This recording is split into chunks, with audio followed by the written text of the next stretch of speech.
आज सकाळी 9:50च्या दरम्यान शाहू बँक चौक येथे अक्षय बाळू मस्के नावाचा एक रिक्षा चालक आहे. त्याच्यावर 3 ते 4 लोकांनी येऊन फायरिंग केलेली आहेत. यामध्ये 4 राऊंड फायर केलेले असं निष्पन्न झालेलं आहे आणि त्याच्यावर कोणत्याही वार सुद्धा झालेला आहे. जो जखमी आहे त्याला तात्काळ हॉस्पिटलला नेण्यात आले आहे आणि त्याच्यावर आता उपचार चालू आहेत. आमचे additional CP crime, DCP crime, सर्व क्राईमचे युनिट्स तसेच पोलीस स्टेशनचे सर्व अधिकारी, आमचे झोन 2 आणि इथले आजूबाजूचे सर्व पोलीस स्टेशनचा DB स्टाफ वगैरे या आरोपींच्या शोधात आहेत आणि आम्हाला खात्री आहे टेक्निकल सर्वेलन्स चालू आहे.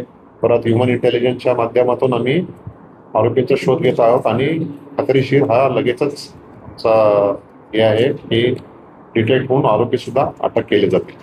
सर कोण होता आणि काय त्याचं बॅकग्राऊंड होतं, कशातून अक्षय बाळू मस्के सध्या आमचे जे माहिती आहे ते रिक्षा चालक होते. मोटिव्ह सांगणे हे फार लवकर होईल. मोटिव्हचा पण आम्ही शोध घेणारच आहे. त्यासाठी आरोपी मिळायला लागतील. खात्रीशीर आरोपी आम्हाला हे आज लवकरात लवकर मिळतील.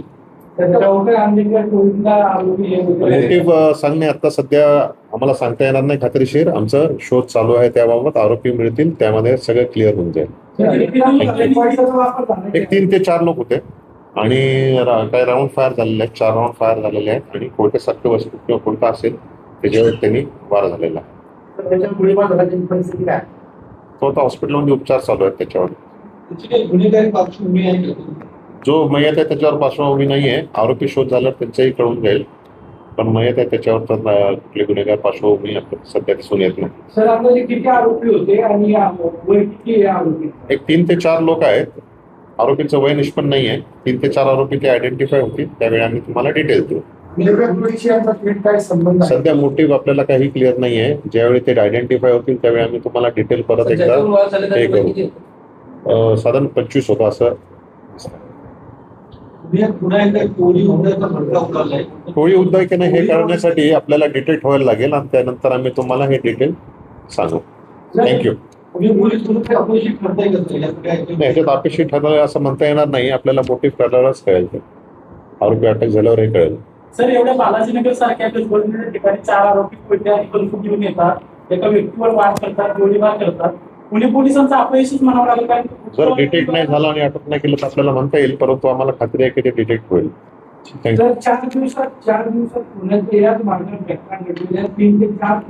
प्रत्येक आपल्याला गुन्हा डिस्कस करण्यासाठी आपल्याला वेगळे आपण डिस्कशन करू. त्याचे कारण काय ते त्यासाठी पण आपल्याला वेगळं बघायला लागतील. काही घरगुती कारणं असतात, सर्वच गँगचे कारणं असे काही नाही आहेत. तर म्हणून लोकांमध्ये पॅनिक होण्याचं सध्या काही कारण नाही आहे. लॉ अँड ऑर्डर पण सुस्थितीत आहेत आणि आमचा पूर्ण प्रयत्न आहे. पोलीस सुद्धा दिवस रात्र काम करत आहेत आणि कोम्बिंग ऑपरेशन चालू आहेत, वेपन रिकव्हरी चालू आहेत, क्राईम ब्रांच चालू आहेत, आमचे रात्रीचे नाकाबंदी चालू आहेत. सर्व एकजूट आहेत आणि सर्व प्रयत्न आम्ही करत आहोत. 2 दिवसाखाली आंबेगावला थँक्यू. प्लीज.